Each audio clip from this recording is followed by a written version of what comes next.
ರತಿಪತಿಗೆ ಮೂರ್ಲೋಕ ಆನಂದಿಸಲು ಸೊಬಗನು, ಸಕಲವನ್ನ ಅನುಗ್ರಹಿಸುವವನು ಯಾರು ಎನ್ನುವ ಹಾಗೆ ಕೇಳಿದ್ರಿ. ಕೈಲಾಸಪತಿಯು ತ್ರಿಶೂಲಧಾರಿಯೂ ಆದಂತಹ ಪ್ರಭು ಪರಮೇಶ್ವರ ಸ್ವಾಮಿ ಅವರ ಕೃಪಾ ವಿಶೇಷತೆಯಿಂದ ಮೆರೆದಾಡ್ತಾ ಇದೆ ನಮ್ಮ ಈ ಶೋಣಿತಾಪುರ. ರುಧಿರಧಾರಿಯನ್ನೇ ಬೆವರಿನೋಪಾದಿಗೆ ಸುರಿಸುವುದರ ತನ್ಮೂಲಕವಾಗಿ ಪುರದ ನಿರ್ಮಾಣ ಮಾಡಲಾಗಿದೆಯಂತೆ. ಮುತ್ತಿನ ಕಿರೀಟದಲ್ಲಿ ಮಾಣಿಕ್ಯದ ಹರಳೊಂದು ಶೋಭಿಸುವ ರೀತಿಯಲ್ಲಿ ಪ್ರಪಂಚದಲ್ಲಿ ಪ್ರಜ್ವಲಿಸುತ್ತಾ ಉಂಟು ನಮ್ಮ ಪುರ ಅಂತ ಹೇಳಿದ್ರೆ ತಪ್ಪಾಗುವುದಕ್ಕಿಲ್ಲ. ಹಾಗಿದ್ದರೆ ಇಲ್ಲಿ ಆಳಿ ಮಡಿದವರ ವಿಚಾರದ ಬಗ್ಗೆ ಆಲೋಚನೆಯನ್ನು ಮಾಡಲೇಬೇಕಾಗುತ್ತದೆ. ಆ ಕಾರಣದಿಂದಲಾಗಿ ಹೆತ್ತಪ್ಪೆಯ ಮನದ ಇಂಗಿತವನ್ನು ಅರ್ಥ ಮಾಡಿಕೊಂಡಂತಹ ನಾನು ಅವಳ ಆಸೆಯನ್ನು ನೆರವೇರಿಸುವಂತಹ ಸಲುವಾಗಿ ಅವಳಿಂದಲೇ ಆಶೀರ್ವಾದವನ್ನು ಪಡೆದುಕೊಂಡು ಈ ಗೊಂಡಾರಣ್ಯವನ್ನು ಬಂದು ಸೇರಿಕೊಂಡವಳಿದ್ದೇನೆ. ಈ ಅರಣ್ಯ ಪ್ರದೇಶವನ್ನು ಬಂದು ಸೇರಿಕೊಂಡಂತಹ ಕಾಲದಲ್ಲಿ ಚಿತ್ತ ಎನ್ನುವುದು ಚಾಂಚಲ್ಯತೆಯನ್ನು ಕಂಡುಕೊಳ್ಳುತ್ತಾ ಉಂಟು. ಮನದಲ್ಲಿ ಭೀತಿ ಎನ್ನುವಂತಹ ಕಾರ್ಮೋಡಗಳೇ ಆವರಿಸಿಕೊಳ್ಳುವುದಕ್ಕೆ ಮುಂದಾಗುತ್ತಾ ಇದೆ. ಹಾಗಿದ್ದರೆ ಇಲ್ಲಿ ಇಂತಹ ಬದಲಾವಣೆಗಳಾಗುತ್ತದೆ ಅಂತಾಗಿದ್ದರೆ ಅದಕ್ಕೇನಾದರೂ ಒಂದು ಕಾರಣ ಎನ್ನುವುದು ಬೇಕಲ್ವೇ? ಅರ್ಥವಾಯಿತು ನನಗೆ. ಈ ಸೌಂದರ್ಯವೇ ಮೂಲ ಕಾರಣ. ಹೇಗಿದ್ದೇನೆ ಗೊತ್ತೇ?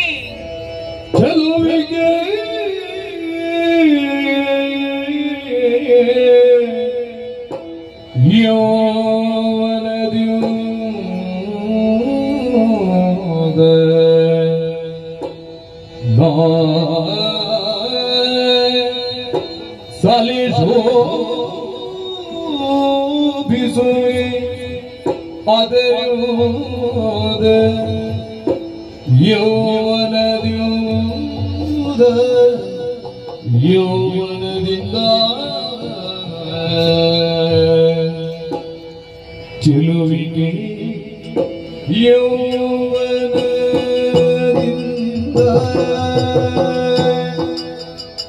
ಯೌವನದಿಂದ ಯೌವನದಿಂದ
ಚೆಲುವಿಗೆ ಜೀವನ ಜೋದ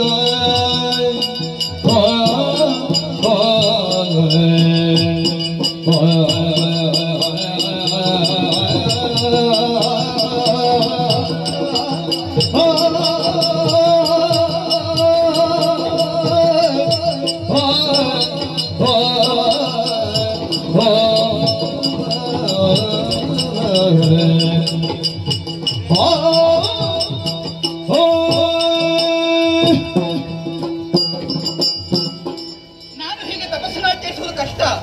ಯಾಕೆ? ನನ್ನನ್ನೇ ಸರಿಯಾಗಿ ನಾನು ನೋಡಿಕೊಳ್ಳಬೇಕಾಗ್ತಾ ಇದೆ. ಈ ರಾಜಮಾರ್ಗದಲ್ಲಿ ಹಾದು ಬರುವಂತಹ ವೇಳೆಯಲ್ಲಿ ಅದೆಷ್ಟೋ ನಾರೀಮಣಿಯರು ನನ್ನನ್ನು ನೋಡಿ ಮಾಡುವುದು ಹೇಗೆ ಗೊತ್ತೇ? ನಗಾಡ್ತಾ ಇದ್ದೀರಾ? ಅವರು ನಗಾಡುವುದು ಯಾಕೆ? ಅರ್ಥವಾಯಿತು ನನಗೆ. ಅಲ್ಲಿರದ ಸೌಂದರ್ಯವ ಇಲ್ಲಿ ಕಾಂಬ ಕಾಲದಲ್ಲಿ ಸ್ತ್ರೀ ಸಹಜವಾದಂತಹ ಗುಣ, ಮಾತ್ಸರ್ಯ, ಹೊಟ್ಟೆ ಕಿಚ್ಚು, ಅದಲ್ಲದೆ ಏನು ಹಬ್ಬ ನೋಡಿ ಅವರು ಮಾಡುವುದು ಹೇಗೆಂತೇಳಿ. ಸ್ತ್ರೀಯರಿಗೆ ಗುಣವೇ ಹಾಗೆ. ಹೌದಪ್ಪ, ಅವರು ಚಂದ ಇದ್ರು ಇನ್ನೊಬ್ಬರನ್ನು ನೋಡುವಾಗ ಅವರಿಗೆ ಮಾತ್ಸರ್ಯ ಹುಟ್ಟಿಕೊಳ್ಳುವುದು. ಇವಳು ಒಂದು ವೇಳೆ ನನಗಿಂತ ಚಂದ ಇದ್ದಾಳೋ ಏನೋ ಭಾವನೆ ಅವರಲ್ಲಿ. ಅವರು ಚಂದ ಇದ್ದಾರೆ ನೋಡುವುದಕ್ಕೆ. ಹಾಗಿದ್ರೆ ಅಂಥ ಭಾವನೆಗಳಿಂದ ನನ್ನ ದಫಕ್ಕೆ ವಿಘ್ನವಾಗುತ್ತದೆಯೇ? ಖಂಡಿತವಾಗಿ ಇಲ್ಲ. ವಿಘ್ನವಾದರೆ ಯಾರಿಂದ? ಅಲ್ಲಿ ನೋಡಿ, ನೋಡಿ, ತಲೆಯಿಂದ ಕೆರೆದುಕೊಳ್ತಾ ಇದ್ದಾನೆ ನಾನು ತೋರಿಸುವಾಗಲೇ. ಅವನಿಗಿನ್ನು ಮೀಸೆ ಹುಟ್ಟಿಲ್ಲ. ಮೀಸೆ ಹುಟ್ಟುವ ಜಾಗವನ್ನ ಯಾಕೆ? ಅವನು ನನ್ನನ್ನು ನೋಡಿದ್ದಾನಲ್ಲ, ನಾನು ಸರಿ ಕಾಣಬೇಕು ಅಂತೇಳಿ ಅವನು ಎದುರು ಕೂತದ್ದು. ಯಾಕೆ? ಒಂದು ವೇಳೆ ಇಂಥವಳು ನನ್ನ ಕಣ್ಣ ಎದುರಿಗೆ ಬಂದಿದ್ದಾಳೆ, ಭಾವನೆ ತಪ್ಪಲ್ಲ, ಅಕ್ಕನೋ ತಂಗಿಯೋ ಯಾರೋ ಇರ್ಬೋದು ಎನ್ನುವ ಭಾವನೆ. ಬಾಬು ಯಾಕೆ ಅವನನ್ನು ನಾನು ಸುಮ್ಮನೆ ಎಳಿಬೇಕು? ಬೇಡಪ್ಪ. ಇನ್ನು ಕೆಲವರಿದ್ದಾರೆ ಇಳೆಯ ಕಾಮುಕರು, ಅಬ್ಬಾ, ಅವರಿಂದ ಸ್ವಲ್ಪ ತೊಂದರೆ ಹೆಚ್ಚೇ ನನಗೆ. ಇನ್ನು ಕೆಲವರಿಗೆ ಹೆಣ್ಣು ಆಗಬೇಕು ಅಂತೇಳಿ ಇಲ್ಲ. ಈ ಕಂಬಕ್ಕೆ ಒಂದು ಸೀರೆ ಉಡಿಸಿ ನಿಲ್ಲಿಸಿ ಪಕ್ಕದಲ್ಲಿ ಹೋಗಿ ಹೀಗೆ ನಿಂತುಕೊಳ್ತಾರೆ. ಅಂತಹ ವಿಕೃತ ಕಾಮಿಗಳು ಹೆಚ್ಚಾಗಿದ್ದಾರೆ. ಅಬ್ಬಾ, ಏನಾದ್ರೂ ಸಹಿಸಿಕೊಳ್ಳಬಹುದು, ಅವರನ್ನೊಂದು ಸಹಿಸಿಕೊಳ್ಳುವುದಕ್ಕಾಗುವುದಿಲ್ಲ. ಹಾಗಿದ್ರೆ ಹೇಗೆ ತಪಸ್ಸನ್ನಾಚರಿಸುವುದು? ಮತ್ತೊಂದು ವರ್ಗವೇ ಉಂಟು ಸ್ವಾಮಿ. ಸುರರೆಮ್ಮ ಹಗೆಗಳಾಗಿ ಹರು. ಈ ಮೇಲಿರುವವರದ್ದು ಸ್ವಲ್ಪ ಹೆದರಿಕೆ ನನಗೆ. ಎಷ್ಟೊತ್ತಿಗೆ ಏನು ಮಾಡ್ತೀರಂತ ಗೊತ್ತೇ ಆಗುವುದಿಲ್ಲ. ಮತ್ತೆ ನಗಾಡುವುದು. ನಾವೆಲ್ಲಿ ಹಿಂಸೆಯನ್ನು ಅನುಭವಿಸಿದ್ರೆ ಅವರು ಅದನ್ನು ನೋಡಿ ಸುಖವನ್ನು ಅನುಭವಿಸುವುದು. ಅಂಥವರಿದ್ದಾರೆ. ಅವರ ಕಣ್ಣಿಗಂತೂ ನಾನು ಈ ಸುಂದರ ಆಕೃತಿ ಕಾಣಲೇ ಕೂಡದು, ವಿಕಾರಿ ಆಗಲೇಬೇಕು. ಜಿಂಕೆಯ ರೂಪದಲ್ಲಿ ತಪಸ್ಸನ್ನಾಚರಿಸುವುದೇ ವ್ಯಾಘ್ರಗಳ ಭೀತಿ. ಇನ್ನು ಉರಗದ ರೀತಿಯಲ್ಲಿ ತಪಸ್ಸನ್ನಾಚರಿಸುವುದೇ ಮೇಲಿಂದ ಬರುವಂತಹ ಗರುಡನ ಭಯ. ಇನ್ನು ಹೇಗೆ, ಯಾವ ರೀತಿ? ಒಟ್ಟು ಸಮಸ್ಯೆ ಆಯ್ತಲ್ಲ, ನನಗೆ ಸಮಸ್ಯೆ ಒಂದು ಮುಗಿಲಿಕ್ಕೆ ಇಲ್ಲ. ಹೇಗೆ, ಯಾವ ರೀತಿ?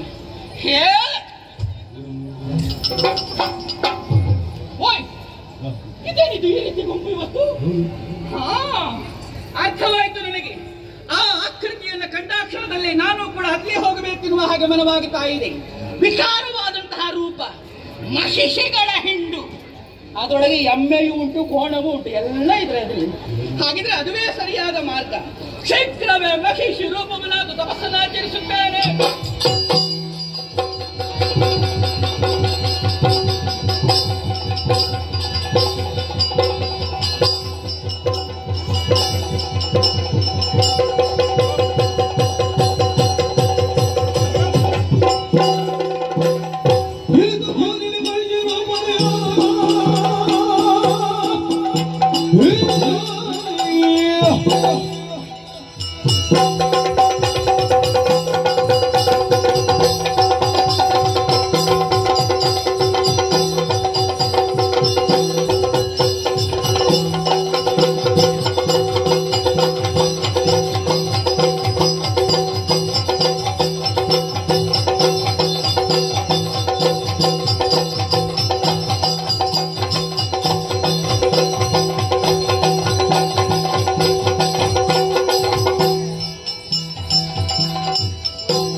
ಘೋರವಾದಂತಹ ಕಾನನವನ್ನು ಪ್ರವೇಶಿಸಿ ಯಮ ನಿಯಮ ಆಸನ ಪ್ರಾಣಾಯಾಮ ಪ್ರತ್ಯಾಹಾರ ಧ್ಯಾನ ಧಾರಣ ಸಮಾಧಿ ಎನ್ನುವಂತಹ ಅಷ್ಟಾಂಗವನ್ನೇ ಬಳಿದು ತಪಸ್ಸನ್ನಾಚರಿಸುತ್ತಿರುವಂತಹ ಶುಭಾಷಕರ ತಪಸ್ಸು ಅಪ್ಪಪ್ಪ ಉರಿಯಿಂದವಾಗಿ ಭಂಗವಾಗಿ ಹೋಯಿತು.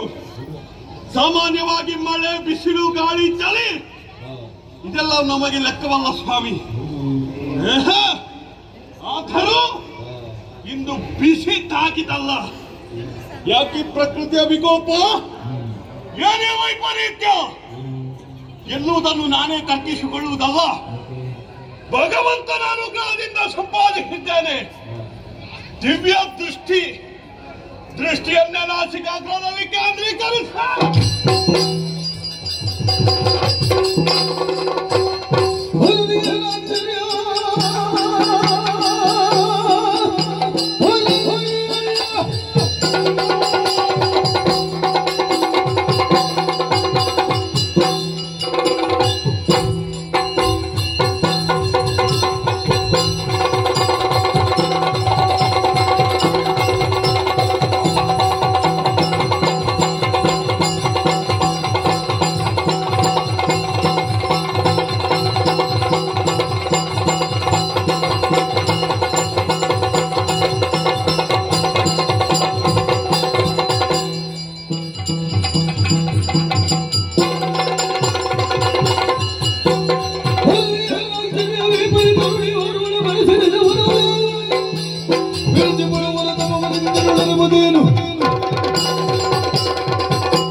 ಕಾಣುತ್ತಿರುವುದಾದರೂ ಯಾರು? ದ್ವಿತೀಯ ಮಗಳು ಮಾಲಿನಿ ದೇಹವನ್ನೇ ಬರೆಸಿಕೊಂಡು ಮಹೇಶ ರೂಪವನ್ನು ಧರಿಸಿಕೊಂಡು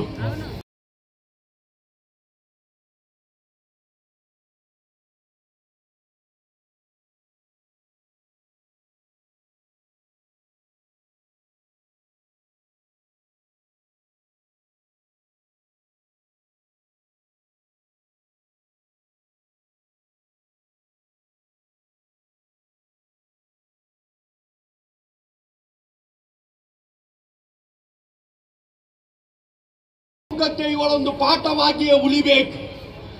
ಆದುದರಿಂದಲಾಗಿ ಮಹಿಷಿ ರೂಪವನ್ನಾಂತ ತಪಸ್ಸನ್ನಾಚರಿಸುತ್ತಿರುವ ಇವಳ ಉದರದಲ್ಲಿ ಮಹಿಷನೇ ಹುಟ್ಟಲಿ, ಮಹಿಷನೇ ಹುಟ್ಟಲಿ, ಮಹಿಷನೇ ಹುಟ್ಟಲಿ. ಇದು ಶುಭಾಷಕನ ಶಾಪ.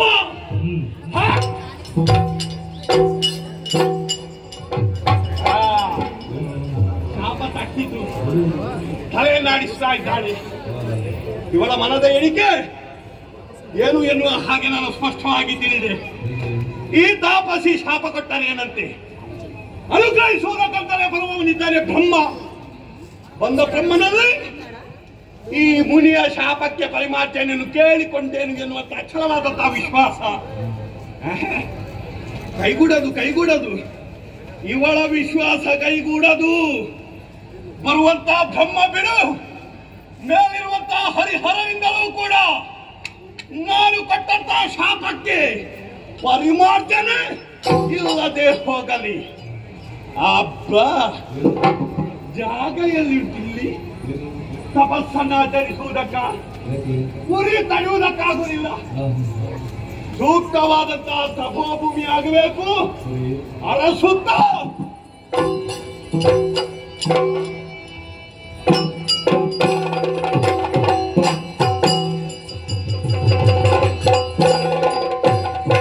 ಏನಿದೋ ಘನತರ ತಪವೋ ಮಾನಿನಿ ಮಣಿಗಿನಿ ಬಳಲಿ ಹೆದಿದವ ಸೋಗದಿ ಪ್ರೇಮವನ ದೇವವನ್ನ ಕಾಣಿವೆನೆಂದನೆ ಕಂದ ಕಮಲದನು.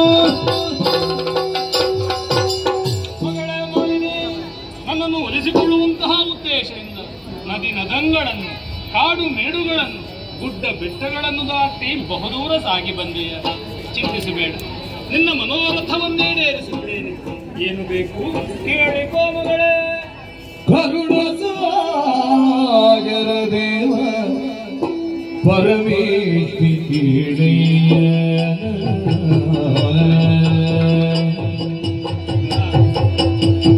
ಹರುಷದಿಂದಲೇ ಮನದಿರುವ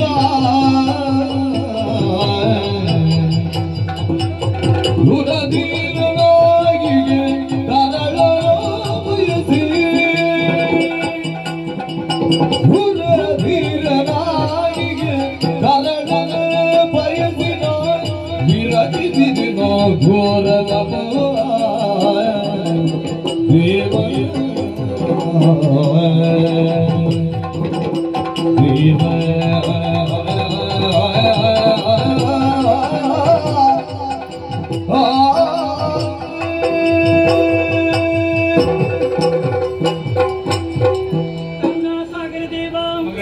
ಮೊದಲಾಗಿ ಪವಿತ್ರವಾದಂತಹ ಪದಯುಗ್ಮಗಳಿಗೆ ಅಭಿವಂದಿಸಿಕೊಂಡವಳಿದ್ದೇನೆ. ನಿಡುಗಾಲದಿಂದ ತಪಶ್ಚರ್ಯೆಯಲ್ಲಿ ತೊಡಗಿದವಳು ನಾನು. ನಿಮ್ಮ ಈ ಮುಗುಳ್ನಗೆಯಿಂದ ಕಂಡಂತಹ ಕಾಲದಲ್ಲಿ ಪುಳಕಿತ ಆನಂದ ಗಾತ್ರರಾಗುತ್ತಾ ಇದ್ದೆ. ತಂದೆ, ನನ್ನ ತಪಸ್ಸಿಗೊಂದು ವಿಜಯ ಪ್ರಾಪ್ತಿಯಾಯಿತು ಎನ್ನುವ ಹಾಗೆ ಹೇಳಿದ್ರೆ ತಪ್ಪಾಗುವುದಕ್ಕಿಲ್ಲ. ನಿನ್ನ ಅಪ್ಪನ ಸ್ಥಾನದಲ್ಲಿ ನಿಲ್ಲುವವ ನಾನು ಶರಣ ಸಂಜೀವ. ಹೌದು ತಂದೆ, ಆದರೂ ಕೂಡ ನನಗೆ ಗುರುವಾಗಿಯೂ ಪ್ರಸಾದವನ್ನು ನೀಡುವರೆ ಬಂದಿರೇ ತಂದೆ. ಈ ಕಾಲದಲ್ಲಿ ನನ್ನ ಒಡಲಾಳದಲ್ಲಿರುವಂತಹ ಆಸೆಯನ್ನು ಬಿತ್ತರಿಸುತ್ತಾ ಇದ್ದೇನೆ. ಇದು ನಿನ್ನ ಭರತ ಸ್ಥಿತಿ ಮಗಳೇ, ಅರ್ಥ ಅದ್ಭುತವಾದ ಭರತ ಸ್ಥಿತಿ. ಸ್ವಾಮಿ, ಬೇಕಾದಷ್ಟು ಕೇಳಿ. ದುರಧೀರನಾದಂತಹ ಮಗನನ್ನ ಪಡೆಯಬೇಕಿರುವಂತಹ ಆಸೆ ನನಗೊಂದು ಆಸೆಯನ್ನು ಈಡೇರಿಸಿಕೊಳ್ಳಿ ಸ್ವಾಮಿ. ನಿನ್ನ ಮನದ ಇಚ್ಛೆಯನ್ನು ಮೂರು ಲೋಕವನ್ನು ಗೆದ್ದು ಆಡುವಂತಹ ಮಗನೇ ನಿನ್ನ ಉದರದಲ್ಲಿ ಉದಿಸಿವಂತಹ ದುಷ್ಟ ಮಾನಸಳಾಗಿ. ಆದರೆ ಸಂಕಷ್ಟವನ್ನು ಬೆನ್ನ ಹಿಂದೆ ಇದೆಯಲ್ಲ. ಬೆನ್ನ ಹಿಂದೆ ಗೊತ್ತಾಗಲಿಲ್ಲ. ಹುಟ್ಟುವಂತಹ ಮಗ ಮಾತ್ರ ಮಹಿಷನಾಗಿರ್ತ. ತಂದೆ, ನಾನೇನು ಅಪರಾಧವನ್ನ ಮಾಡಿದ್ದೇನೆ ಎನ್ನುವ ಕಾರಣಕ್ಕಾಗಿ ನನಗೆ ಈ ಶಿಕ್ಷೆಯನ್ನ ಶಾಪವನ್ನ ಕೊಟ್ಟು. ಕೆಲವರಿಗೆ ಅವರು ಮಾಡುವ ತಪ್ಪಿನ ಅಪರಾಧದ ಅರಿವೇ ಆಗುವುದಿಲ್ಲ. ನೀನು ಹೊರಟು ನಿಂತಾಗಲೇ ಅಪರಾಧ ಮಾಡೇ ಹೊರಟ. ಹೇಗೆ ತಂದೆ? ಮೂರು ಲೋಕವನ್ನು ಗೆದ್ದು ಆಡಬೇಕು ಎನ್ನುವಂತಹ ವಿಕಲ್ಪ ಈ ತಪೋಭೂಮಿಯನ್ನು ಸೇರಿಕೊಂಡವಳು ನೀನು. ಅದನ್ನೇ ಸಂಕಲ್ಪವಾಗಿರಿಸಿಕೊಂಡವಳು. ತಪಸ್ಸಿಗೆ ಬರುವಾಗ ಇಷ್ಟೆಲ್ಲ ಆಭರಣ ಬೇಕು. ಅಯ್ಯೋ, ಇವತ್ತು ಕಡಿಮೆ ನಾನು ತಪಸ್ಸನ್ನಾಚರಿಸುವುದಕ್ಕೆ ತೊಡಗಿಸಿಕೊಂಡವಳು ಮಹಿಷ್ಯ ರೂಪವನ್ನು ಧರಿಸಿದೆ. ನಿನಗೆ ಮದುವೆಯಾಗಿದೆ? ಇಲ್ಲ. ಮದುವೆಯಾಗುವುದರ ಪೂರ್ವದಲ್ಲೇ ಪುತ್ರಾಪೇಕ್ಷೆಯನ್ನು ಹೊಂದುವುದು ತಪ್ಪಲ್ಲ ಮಗಳೇ? ಮತ್ತೆ ನಂಗೆ ಗೊತ್ತಿರಲಿಲ್ಲ. ಅಮ್ಮ ಹೇಳಿದ್ದು, ಹಾಗಾಗಿ ಬಂದೆ. ಪರಿಣಾಮವಾಗಿ ನಿನ್ನ ತಪದ ಜ್ವಾಲೆ ನಿನ್ನ ಉದರದಲ್ಲಿ ಹುಟ್ಟುವಂತಹ ಮಗ ಮಹಿಷನೇ ಆಗಲಿ ಎನ್ನುವ ಹಾಗೆ ಸುಪಾರ್ಶ್ವಕ ಕೊಟ್ಟಿರುವ ಶಾಪ. ತಂದೆ, ಇದು ಮುನಿ ಇದ್ದಂತಹ ಶಾಪ ಅಲ್ಲವೇ? ನಿಮ್ಮಿಂದ ಪರಿಹಾರವಾದೀತು. ಮೂರು ಮೂರ್ತಿಗಳಿಂದಲೂ ಪರಿಹಾರ ದೊರೆಯದೆ ಹೋಗಲಿ ಎನ್ನುವ ವಚನೆ ಇದೆ ತಾಯಿ. ಹೀಗಾದ್ರೆ ನನ್ನ ಗತಿ ಹೇಗೆ ತಂದೆ? ನಿನ್ನ ಗತಿ ನೀನೇ ಹುಡುಕೊಳ್ಬೇಕು, ನಾನೇನ್ ಮಾಡೋದಕ್ಕಾಗ್ತದೆ? ಅಯ್ಯೋ, ನಿಮ್ಮ ಕುರಿತಾಗಿ ತಪಸ್ಸನ್ನಾಚರಿಸಿದ್ದು ನೀವು ಹೀಗೆ ಹೇಳಿದ್ರೆ ಆಗುತ್ತದ? ಹಾಗೆಯಾ? ನೀನು ಬಯಸಿರುವುದು ಪರಾಕ್ರಮವನ್ನೇ ವಿನಃ ರೂಪವನ್ನು ಅಲ್ಲವಲ್ಲ. ಮಹಾಬಲ. ಕೋಣನಾದ್ರೆ ಏನಂತೆ? ಜಾಣನಾಗುತ್ತಾನೆ. ಮೂರು ಲೋಕವನ್ನು ಗೆದ್ದು ಆಡುತ್ತಾನೆ. ಬೆಕ್ಕು ಮಣ್ಣಿನದ್ದಾದ್ರೇನು, ಮರದ್ದಾದ್ರೇನು, ಇಲ್ಲಿ ಹಿಡಿದ್ರೆ ಆಯ್ತಲ್ಲ. ಅಷ್ಟೇ ನಮಗೆ ಬೇಕಾದಷ್ಟೇ. ಹುಟ್ಟುವಂತಹ ಮಗ ಬಲು ಪರಾಕ್ರಮಿ ಆಗುತ್ತಾನೆ. ಸಂತೋಷ ಆಯ್ತು. ಒಳ್ಳೆಯದ.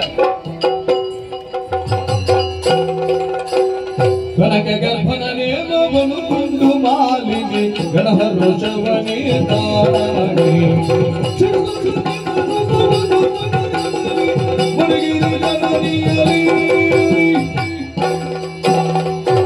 ಇತಲೋಕ ಶುಭ ಮುನೀಶನ ಪತ್ನಿಯಾಗಿ ಹದಿದೆಯೂ ದ್ವಿತೀಯೂ ಜೀವನವೇ ಸಾರ್ಥಕವಾಯಿತು. ಮಗಳಾದಂತಹ ಮಾಲಿನಿ ಕಾನನವನ್ನು ಸೇರಿ ಬ್ರಹ್ಮದೇವನ ಕುರಿತು ತಪಸ್ಸನ್ನು ಆಚರಿಸಿ ವರಗಳನ್ನು ಪಡೆದು ಅರಮನೆಯನ್ನು ಬಂದು ಸೇರಿದ್ದಾಳೆ. ಪ್ರಾಯ ಪ್ರಬುದ್ಧಳಾದಂತಹ ಮಗಳಿಗೆ ಮದುವೆ ಮಾಡಿಸುವುದು ತಾಯಿಯಾದಂತಹ ನನ್ನ ಕರ್ತವ್ಯ. ಆಕೆಯ ರೂಪಕ್ಕೆ ಅನುರೂಪರಾದ ವರನ್ಯಾರು ಎನ್ನುವುದಾಗಿ ಯೋಚಿಸಿದಾಗ ಪಾತಾಳದ ಮಧುರದಧಿಕಾರಿ ವಿದ್ಯುನ್ಮಾಲಿ ಎನ್ನುವುದಾಗಿ ತಿಳಿದುಕೊಂಡಿದ್ದೇನೆ. ಓಲೆಯನ್ನು ಬರೆದು ದೂತನ ಮೂಲಕ ಗಳಿಸ್ತೇನೆ.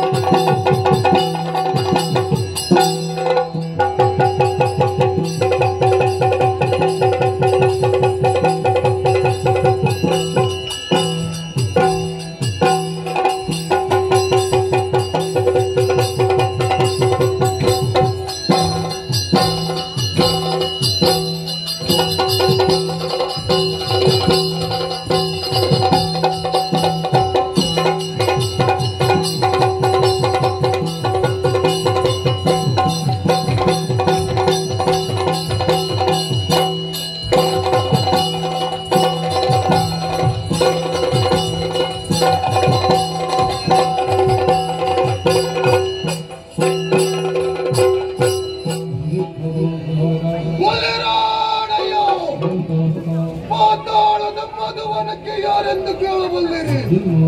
ಹಾಗಾದರೆ ನಾನೇ ಸರಿ. ಅನೇಕ ವಿಧ ಆಲಿಸಬೇಕು.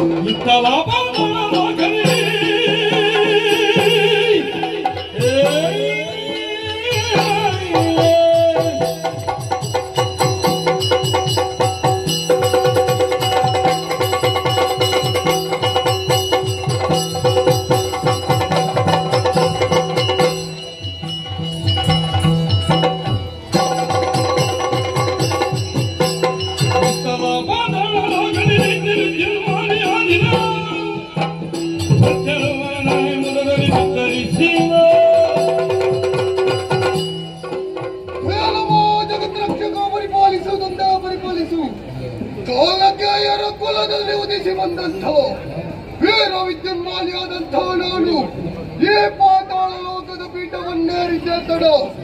ವಿದ್ಯುನ್ಮಾಲಿಗೆ ಜಯವಾಗಲಿ ಶುಭವಾಗಲಿ ಎಂಬ ಹಾಗೆ ನಮ್ಮವರ ಜಯಘೋಷ. ಇದನ್ನು ಕೇಳಿದಾಗ ಮನಸ್ಸಿಗೆ ಆನಂದವಾಗುತ್ತಾ ಉಂಟು. ಇದು ನಾನು ಮಾಡಿದಂತ ಸಾಧನೆಗೆ ಸಿಕ್ಕಂತ ಪ್ರತಿಭಾ ಎಂಬ ಹಾಗೆ ಭಾವಿಸಿಕೊಂಡಿದ್ದೇನೆ. ವಿದ್ಯುನ್ಮಾಲಿಯಾದಂತಹ ನನ್ನ ಜೀವನ ಕೇವಲವಾಗಿರಕೂಡದು. ಇದು ಸಾಧನೆಯ ಪ್ರಪಂಚ. ಇಲ್ಲಿ ನಾನು ಓರ್ವ ಸಾಧಕನಾಗಬೇಕೆಂಬಂತ ಉದ್ದೇಶದಿಂದ ಚದುರಿ ಹೋದಂತ ರಾಕ್ಷಸ ಸೇನೆಯನ್ನು ಒಳಗೂಡಿಕೊಂಡು ಈ ಪಾತಾಳ ಲೋಕಕ್ಕೆ ಬಂದು ಇಲ್ಲಿದ್ದಂತ ಉರಾಗಾದಿಗಳ ಹೆಡೆಯನ್ನೇ ಮೆಟ್ಟಿ ಮಧುವನ ಎಂಬಂತ ಸ್ಥಳವನ್ನು ಆರಿಸಿ ನೋಡಿದ್ದೇನೆ. ಇಲ್ಲಿ ನನ್ನದಾದಂತ ಆಧಿಪತ್ಯವನ್ನು ಸ್ಥಾಪಿಸಿ ನೋಡಿದ್ದೇನೆ. ಈ ಕಾಲದಲ್ಲಿ ರಾಜಕೀಯ ಜೀವನದಲ್ಲಿ ಸುಖವನ್ನು ಕಂಡುಕೊಂಡಂತಹ ನಾನು ಮುಂದಕ್ಕೆ ಮದುವೆಯಾಗಬೇಕೆಂಬ ಹಾಗೆ